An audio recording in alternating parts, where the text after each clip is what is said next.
As we prepare for Monday's debate in Hempstead, New York, we'll leave you now with some memorable debate moments from years past, from gaffes to witty one-liners. Take a look. I recall yet that President Kennedy had to go for days on end with very little sleep during the Cuba Missile Crisis. Is there any doubt in your mind that you would be able to function in such circumstances? Not at all, Mr. Truitt, and I want you to know that also I will not make age an issue of this campaign. I am not going to exploit for political purposes my opponent's youth and inexperience.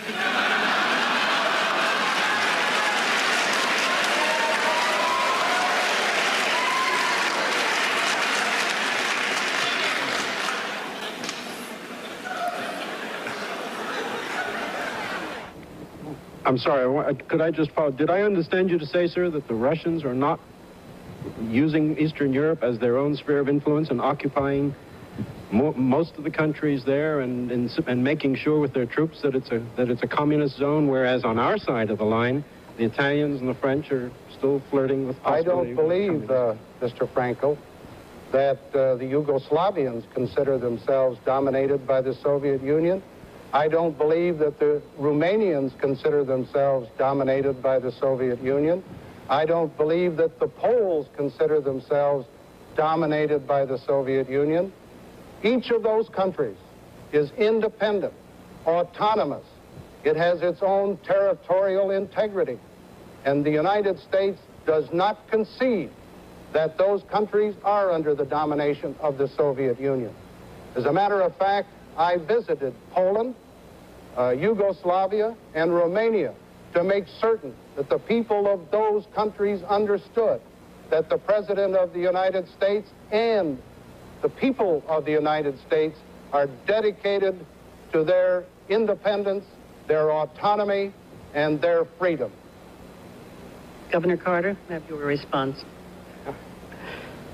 Well, in the first place, I'm not criticizing His Holiness the Pope. I was talking about Mr. Ford. The fact is that secrecy has surrounded the decisions made by the Ford administration. In the case of the Helsinki Agreement, it may have been a good agreement at the beginning, but we have failed to enforce the so-called Basket 3 part, which ensures the right of people to migrate, to join their families, to be free, to speak out. The Soviet Union is still jamming Radio Free Europe. Radio Free Europe is being jammed. We've also seen a very serious problem with the so-called Sonnenfeld document, which apparently Mr. Ford has just endorsed, which said that there's an organic linkage between the Eastern European countries and the Soviet Union.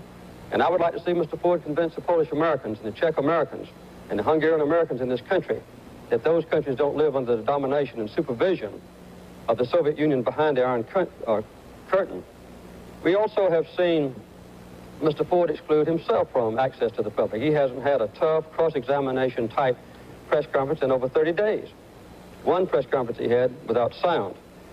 He's also shown a weakness in yielding to pressure. The Soviet Union, for instance, put pressure on Mr. Ford, and he refused to see a symbol of human freedom recognized around the world, Alexander Solzhenitsyn. The Arabs have put pressure on Mr. Ford, and he's yielded, and has permitted a boycott by the Arab countries of American businesses who trade with Israel, who have American Jews owning or taking part in the management of American companies. His own Secretary of Commerce had to be subpoenaed by the Congress to reveal the names of businesses who were subject to this boycott. They didn't volunteer the information. He had to be subpoenaed. And the last thing I'd like to say is this. This grain deal with the Soviet Union in '72 was terrible, and Mr. Ford made up for it with 3 embargoes, one against our own ally in Japan. That's not the way to run our foreign policy, including international trade. I don't mean to beat this drum until it has no more sound left in it, but to follow up on Brett Hume's question, when you said that it was a hypothetical situation, it is, sir, after all, the reason that we're here tonight, because you are running not just for vice president. And if you cite the experience that you had in Congress, surely you must have some plan in mind about what you would do if it fell to you to become president of the United States, as it has to so many vice presidents just in the last 25 years or so. Let me try to answer the question one more time. I think this is the 4th time that I've had this question. And I think that 3 times that I've had this question, and I'll try to answer it again for you as clearly as I can. Because the question you're asking is, what kind of qualifications does Gan Quayle have to be president? What kind of qualifications do I have, and what would I do in this kind of a situation? And what would I do in this situation? I would make sure that the people in the cabinet and the people and the advisors to the president are called in, and I'll talk to them, and I'll work with them. And I will know them on a first-hand basis, because as vice president, I'll sit on the National Security Council. And I'll know them on a first-hand basis because I'm going to be coordinating the drug effort. I'll know them on a first-hand basis because Vice President George Bush is going to recreate the Space Council, and I'll be in charge of that. I will have day-to-day activities with all the people in government. And then, if that unfortunate situation happens, if that situation, which would be very tragic, happens, I will be prepared to carry out the responsibilities of the presidency of the United States of America. And I will be prepared to do that.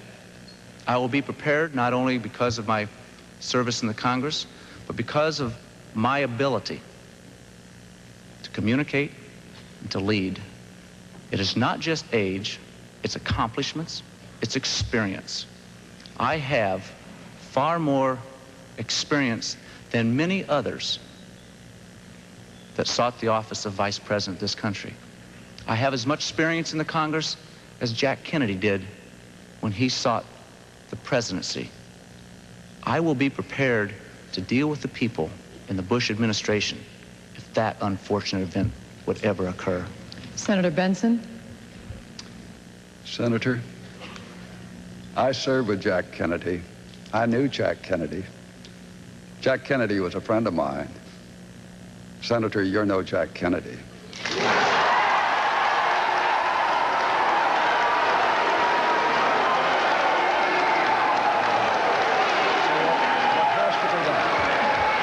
What has to be done in a situation like that? Please, in a situation like that, you're only taking time is to call in the joint. Your own candidate. That was really uncalled for, Senator.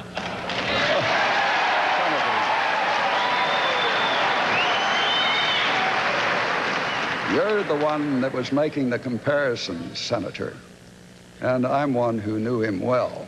And frankly, I think you're so far apart in the objectives you choose for your country that I did not think the comparison was well taken. For the next 90 minutes, we will be questioning the candidates following a format designed and agreed to by representatives of the two campaigns. However, there are no restrictions on the questions that my colleagues and I can ask this evening, and the candidates have no prior knowledge of our questions. By agreement between the candidates, the first question goes to Governor Dukakis. You have 2 minutes to respond. Governor, if Kitty Dukakis were raped and murdered, would you favor an irrevocable death penalty for the killer? No, I don't, Bernard, and I think you know that I've opposed the death penalty during all of my life. I don't see any evidence that it's a deterrent, and I think there are better and more effective ways to deal with violent crime. We've done so in my own state, and it's one of the reasons why we have had the biggest drop in crime of any industrial state in America, why we have the lowest murder rate of any industrial state in America. But we have work to do in this nation. We have work to do to fight a real war, not a phony war against drugs, and that's something that I want to lead, something we haven't had over the course of the past many years, even though the vice president has been, at least allegedly, in charge of that war. We have much to do to step up that war, to double the number of drug enforcement agents, to fight both here and abroad, to work with our neighbors in this hemisphere, and I want to call a hemispheric summit just as soon after the 20th of January as possible to fight that war. But we also have to deal with drug education and prevention here at home. And that's one of the things that I hope I can lead personally as the President of the United States. We've had great success in my own state, and we've reached out to young people and their families and been able to help them by beginning drug education and prevention in the early elementary grades. So we can fight this war, and we can win this war. And we can do so in a way that marshals our forces, that provides real support for state and local law enforcement officers who have not been getting that kind of support. Do it in a way which will bring down violence in this nation, will help our youngsters to stay away from drugs, will stop this avalanche of drugs that's pouring into the country, and will make it possible for our kids and our families to grow up in safe and secure and decent neighborhoods. Mr. Vice President, your 1-minute rebuttal. Well, a lot of what this campaign is about, it seems to me, Bernie, gets to a question of values. And here I do have, on this particular question, a big difference with my opponent. You see, I do believe that some crimes are so heinous, so brutal, so outrageous, and I'd say particularly those that result in the death of a police officer. Those real brutal crimes, I do believe in the death penalty. And I think it is a deterrent. And I believe we need it. And I'm glad that the Congress moved on this drug bill and have finally called for that related to these narcotics drug kingpins. And so we just have an honest difference of opinion. I support it, and he doesn't. Who am I? Why am I here?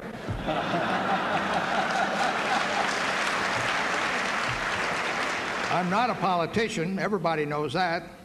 So don't expect me to use the language of the Washington Insider. 37 years in the Navy, and only one of them up there in Washington. And now I'm an academic. The centerpiece of my life was the Vietnam War. I was there the day it started.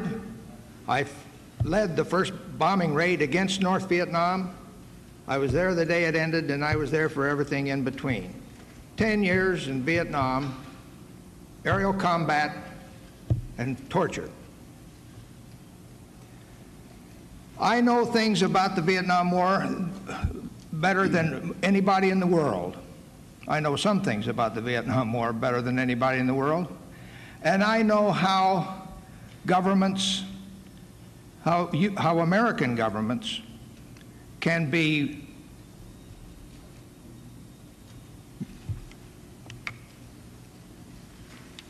courageous and how they can be callow. And that's important. That's one thing I'm an insider on. All you got to do is go down Union Street with me in Wilmington and go to Katie's restaurant or walk into Home Depot with me where I spend a lot of time, and you ask anybody in there whether or not the economic and foreign policy of this administration has made them better off in the last 8 years. And then ask them whether there's a single major initiative that John McCain differs with the president on taxes, on Iraq, on Afghanistan, on the whole question of how to help education, on the dealing with health care. Look, the people in my neighborhood, they get it. They get it, and they know they've been getting the short end of the stick. So walk with me in my neighborhood. Go back to my old neighborhood in Claymont, an old steel town, or go up to Scranton with me. These people know the middle class has gotten the short end. The wealthy have done very well. Corporate America has been rewarded some time. We change it. Barack Obama will change it. Governor. Say it ain't so, Joe. There you go again, pointing backwards again, though. You prefaced your whole comment with the Bush administration. Now, doggone it, let's look ahead and tell Americans what we have to plan to do for them in the future. You mentioned education, and I'm glad that you did. I know that education you are passionate about, and with your wife being a teacher for 30 years, and God bless her, her reward is in heaven, right? I say, too, with education, America needs to be putting a lot more focus on that, and our schools have got to be really ramped up in terms of the funding that they are deserving. Teachers needed to be paid more. I come from a house full of school teachers. My grandma was. My dad, who's in the audience today, he's a school teacher, had been for many years. My brother, who I think is the best school teacher in the year, and there's a shout out to all those third graders at Gladyswood Elementary School. You get extra credit for watching this debate. Education in America has been, in some sense, in some of our states, just accepted to be a little bit lax. And we have got to increase the standards. No Child Left Behind was implemented, is not doing the job, though. We need flexibility in No Child Left Behind. We need to put more of an emphasis on the profession of teaching. We need to make sure that education in either one of our agendas, I think, absolute top of the line. My kids as public school participants right now, it's near and dear to my heart. I'm very, very concerned about where we're going in education, and we have got to ramp it up and put more attention in that arena.